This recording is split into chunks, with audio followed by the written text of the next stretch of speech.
সুন্দরী আপুদের ভিডিও পেতে আমাদের চ্যানেলটি সাবস্ক্রাইব করুন। বাড়ি কাম করি জোয়ান মাইয়া মানুষের বাড়ি কাম করি অনেক মানুষ অনেক কথা বলে বুঝছেন। তার কাছে কেউ যদি আমার পাশে যায় ভালো ফেলে তার কাছে গিয়ে যদি বলছে সারাদিন তার পাশেই থাকবে তার হেজমত করবেন তাহলে ভালোবাসা চলতে পারবে। কেউ তো আমার পাশে দাঁড়ায় না, গরিব বলে সবাই খেলা করে।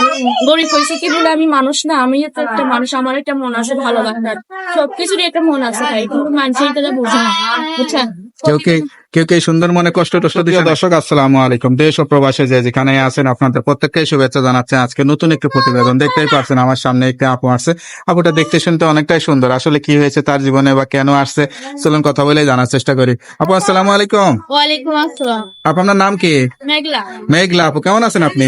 এই তো ভাই আলহামদুলিল্লাহ কোনোরকম ভালো। আপনি যে দিন দিন সুন্দর হয়ে যাচ্ছেন, বেশি সুন্দরী দেখেই তো মানুষ মনে করে যে যথেষ্ট পরিমাণে ভালো আছেন, কোন রকম কেন? ভাই সুন্দর থাকলে মানুষের মন দেখা যায় না বুঝছেন। আচ্ছা আচ্ছা, সুন্দর থাকলে সবকিছু যাচাই করা যায় না, মানুষ সুন্দর হইতেই পারে কিন্তু ভিতরে যে অনেক কষ্ট এটা তো আর মানুষে বলতে পারবে না। মানে চেহারার মতো ভিতরে সুন্দর নাই নাকি? ওইটাই। আচ্ছা আচ্ছা, কিসের কষ্ট এত?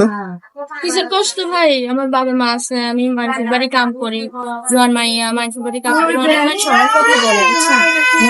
তার কাছে কেউ যদি আমার পাশে যায় ভালো ফেলে তার কাছে গিয়ে যদি বলছে সারাদিন তার পাশেই থাকবে তার হেজমত করবেন তাহলে ভালোবাসা চলতে পারবে। কেউ তো আমার পাশে দাঁড়ায় না, গরিব বলে সবাই খেলা করে।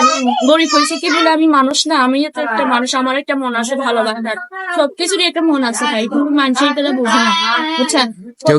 কেউ সুন্দর মনে কষ্ট টষ্ট দিছে নাকি? কষ্ট দিই না ঠিক আছে ভাই, কারণ আমি প্রেম মহব্বত করি নাই, যেটা সত্য কথা, আমি মিশা কথা বলতে পছন্দ করি না, আমি প্রেম মহব্বত করি নাই। কিন্তু অনেক মানুষের আশ্বাস দেখা প্রতিবেদনে ফোন দিয়া আমি আগে তো প্রতিদিন অনেক মানুষের আশ্বাস দেখা ধোকা দেয়। আচ্ছা আচ্ছা আচ্ছা, তো এখন কি আশা বা কি ভরসা নিয়ে আসছেন যে আসলে প্রতিবেদনের সামনে আসলে আপনার কষ্টটা দূর হবে, এরকম কি চিন্তা করেন? অনেক আশা নিয়ে আইসি, কেউ যদি আমার পাশে দাঁড়ায়, আমার বিয়ে শাদী করে, আমার পাশে দাঁড়ায়, আমার একটু হেল্প সাহায্য করে, তাহলে আমি তার পাশে দাঁড়াবো, তার আমি ফেসবুক করবো, সারা জীবন তার ভালোবাসা যাবো। আচ্ছা আচ্ছা, লেখাপড়া করা হয়েছিল?